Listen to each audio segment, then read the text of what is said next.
One observation that a colleague of mine, Amy Walter, made this morning on Meet the Press was that part of the explanation here may not just be that there are all these women candidates, but also that many of you, many of the women running, are new to politics. You are first-time candidates. What has made you want to step into the political realm, considering kind of the toxicity of the debate? I think I'm on solid ground to say that, you know, people on both sides of the aisle agree that this is a pretty toxic environment right now. I would agree with you completely. And that's actually exactly why I'm running, because that toxicity is not helping anyone. It's not serving anyone.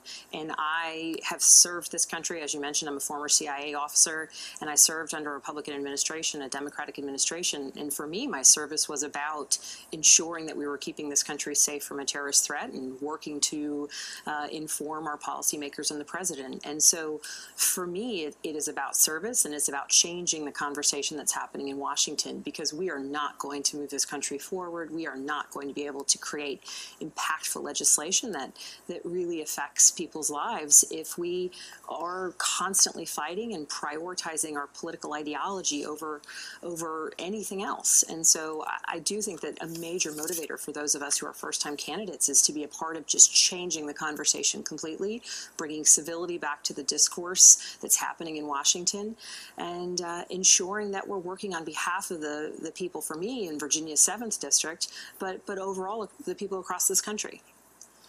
Abigail Spanberger, thank you very much for your time tonight. Really appreciate it. We will be watching your primary coming up in a couple of weeks and the general election. Thank you. Thank you, Casey.